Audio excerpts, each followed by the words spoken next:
I just want to connect with you guys really briefly. We just saw the meeting between Donald Trump and Zoran Mamdani, the future mayor of New York City. And what people thought would be mostly antagonistic turns out to be something that was not that case. And I think Trump is authentic about wanting to deal with cost of living issues. And despite his messaging and the way he goes about it and the way he can offend people, I think he knows intrinsically that his success is connected to people's cost of living going down and the divisions within the economy that people are feeling with wealth inequality, rising costs, and access to goods or in access to goods is something that he could capitalize on that would help his legacy for people who've been supporting him from the beginning. That's going to frustrate a lot of people who are really against Trump, but some people are, I think, a little bit in bad faith calling this horseshoe theory, where there's, the far right and the far left meet where you go fully around the horseshoe. I think what it really is just another opportunity to show that the political center is failing in the way that it was constructed for the last several decades.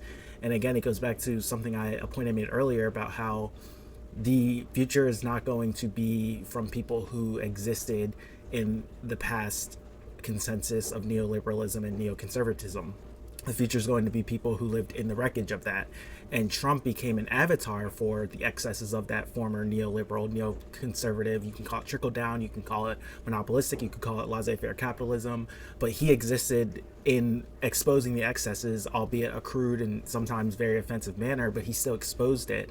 And now what is happening is that the Democratic Party is going to have to realize that it's going to need to depart from its Clintonian third way, triangulation, catering to the mythical suburban voter ethos or formula that it stuck onto that failed in the Kamala Harris run and failed to beat Trump in 2016.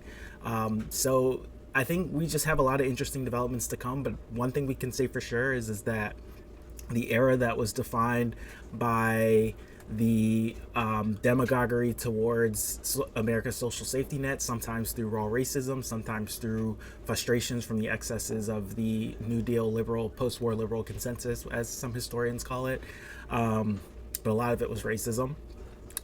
People seeing people they thought didn't earn something, mainly people of color, and then they were convinced that they should cut those social safety net items that actually the majority of the population benefited from and the larger middle class benefited from, no matter your color, and actually was exclusatory to people of color because of just historic American racism and legal attempts to exploit and separate people who were not deemed to be white. But anyways, out of that demagoguery, we come Reaganomics, trickle-down economics, and this deregulatory spree that leads to privatizing everything, cutting social safety, and basically making the government a piggy bank for people to make investments and economic decisions and thinking they'll get bailed out by the government, while people who are starving and don't have enough to eat or don't have health care are seeing skyrocketing costs in their food and medical bills.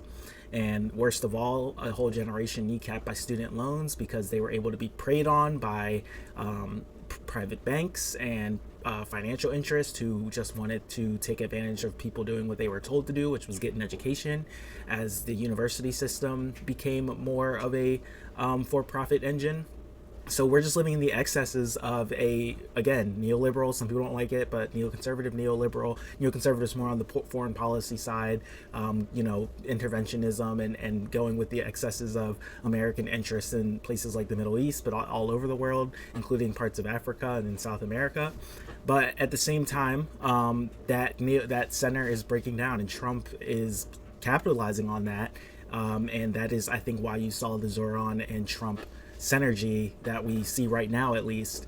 And that will anger a lot of people in the center who are trying to tell the story that Trump is a break from the world that came before Trump, the quote-unquote before times. But Trump is really the natural evolution of it from a frustrated populace that isn't feeling heard or seen. So that, I think, is just something we can objectively see, and whether you love them or hate them, that is just what is happening. That is where the wind is blowing, and that is why you have Zoran, and that's why you have Trump.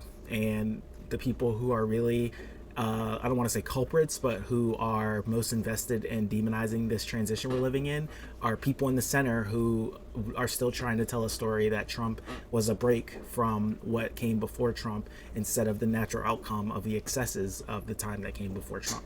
So subscribe, like, and reshare. And see you next time. And stewonthis.com is open to everyone. Paid subscribers are helpful. And just keep on keeping on. Enjoy your weekend and much love.